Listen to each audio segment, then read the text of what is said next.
กเนี่ยไม่ได้1 ตุ๊กในราคา10,000 กีบว้าวย่างผู้ซื้อเมื่อยเมื่อออกนี่เลยใกล้บ้านหน้าพุ่งของใครเลยนะเพื่อนพี่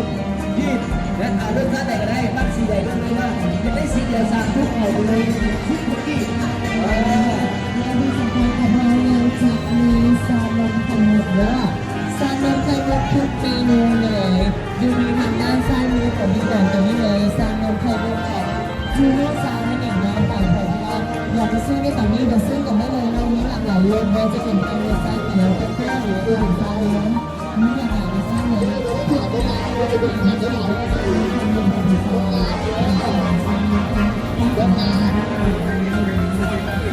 น้องอย่าลืมได้รับการจัดเป็นแบบนี้นะครับที่เราจะดูได้แบบนี้นะครับเราดูอยากมาสลายกับเราในวันนี้ตามตลาดวันนี้ดูครับที่มันก็คือที่มันที่เราสามารถใช้เก็บดูได้แบบนี้สามารถใช้เก็บดูได้แบบนี้ที่มันที่มันอยู่นะเราอยากดู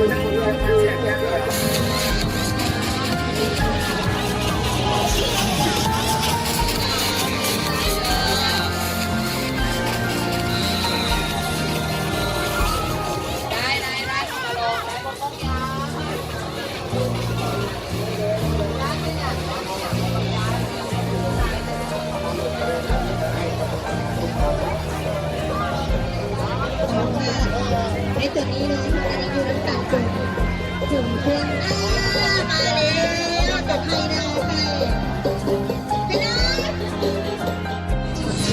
ลูกค้าคนไหนดูไว้ดูนะที่นี่ลูกค้าจะยังเข้ามาเป็นแรงได้สำหรับตัวลูกค้าที่อยากมาสำหรับตัวแรงที่อยู่แบบที่นี่ผมเริ่มต้นราคาที่ดีมากที่สุดของสูตรมีจากแบบที่เราได้มาสำหรับที่เราที่จะติดตามก็ที่ไม่อุ้มน้ำมะพร้าวเสิร์ฟเนาะทางภายในและต่างประเทศโดยลูกค้าเด้อแบบเราแบบไม่ได้แพงด้วยเงินโผล่แถมที่เงินโผล่เริ่มต้นราคาที่ดีมากที่เริ่มต้นจากขนาดน้อยจนขนาดใหญ่ที่ดูน้อยแถมที่ดูน้อยที่ดูใหญ่แถมที่อะไรที่อะไรเรื่องแบบนี้เยอะทำได้แล้วเป็นส่วนหนึ่งนะแต่ไม่เป็นแบบนี้แบบนี้นะส่วนหนึ่งเราเป็นส่วนใหญ่แล้วเป็นส่วนหนึ่งแล้วเป็น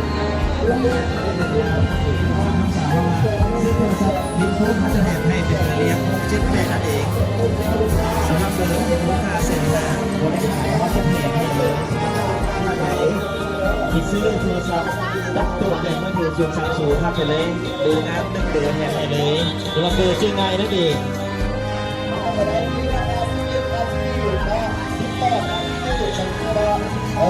เรื่องเล่นไปเรื่อยมันก็เก่า